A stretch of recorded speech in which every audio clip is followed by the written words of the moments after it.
You can deadbolt your doors, you can lock your windows and activate your alarms, but you still may not be safe. At least not from a new breed of high-tech criminal that can invade your home and every aspect of your life through modems and phone lines. We call them cyberstalkers. They strike from the shadows of the information superhighway. With a few keystrokes they're in, and make no mistake, they can wreak as much havoc as a criminal who physically breaks and enters.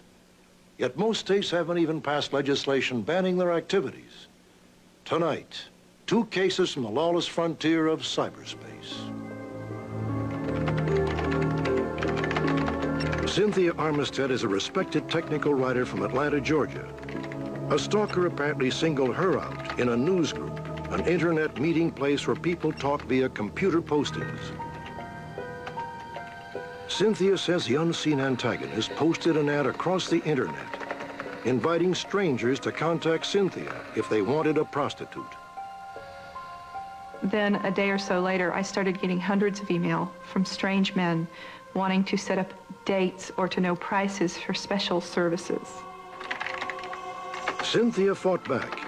Using her own computer skills, she says she traced the lurid ads to a man named Richard Hilliard. He lived nearby, and Cynthia claims that he sent threatening email, both to her and her 5-year-old daughter, Katie. The obscenities sent to Katie, I'm just not even going to repeat. When he said that he'd followed us home, he said, "We're going to have a lot of fun now, bitch. Watch your back. Let's get it on." Cynthia no longer felt safe in her own home. She alerted police to the threats and took other steps to protect herself. I fear him as a deranged, obsessed individual.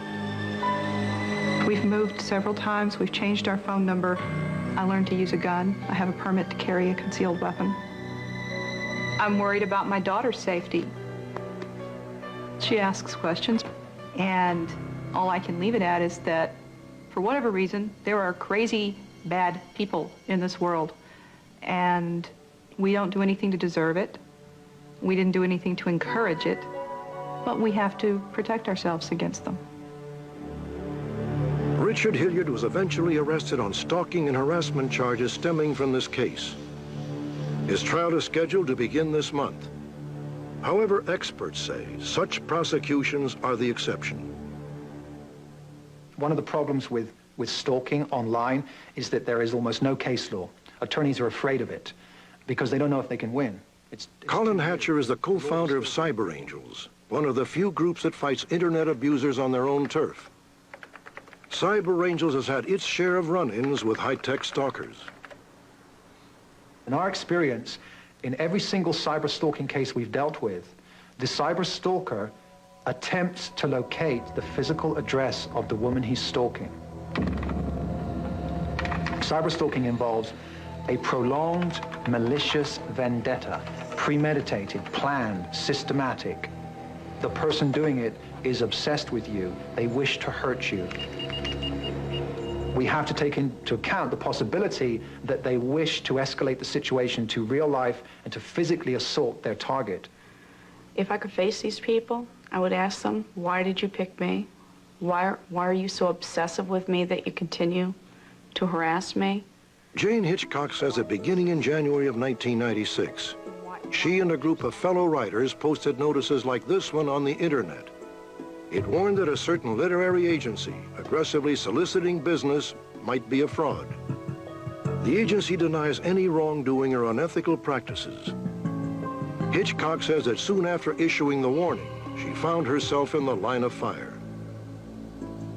She claims it began with an onslaught of messages to her email address. The sheer volume blew out the system.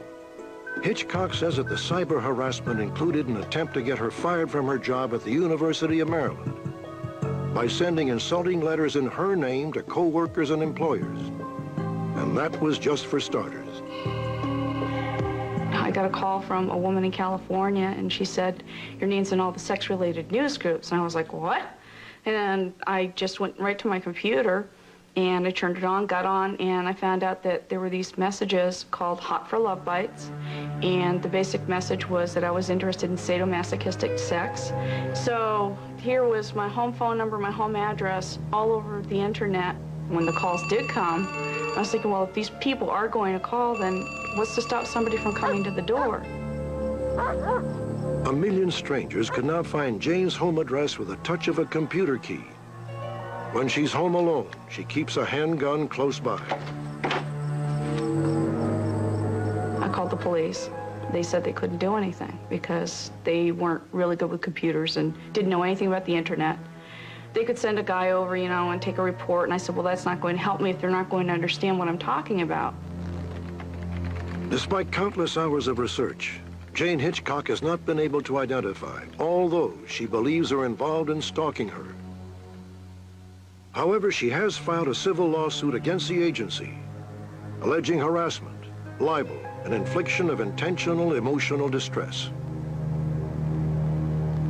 In a letter to Unsolved Mysteries, the agency reiterated its innocence and insisted it has never waged any vendetta against Jane Hitchcock. Whether it's defamation or malicious harassment or terrorizing somebody, these problems should not be trivialized just because they're being piloted and targeted through a keyboard and a monitor. Stalking is a very precise crime. Cyberstalking is the same. The intent is just as vicious and the effect is just as devastating as any physical threat. There is no sure way to avoid a cyberstalker, but a few guidelines can help. Never post your home address, phone number, credit card numbers, or social security number. Use a gender-neutral screen name, and do not assume you know the true character of someone you have met in cyberspace. If you have any information about the case's profile tonight, please call our toll-free number, 1-800-876-5353.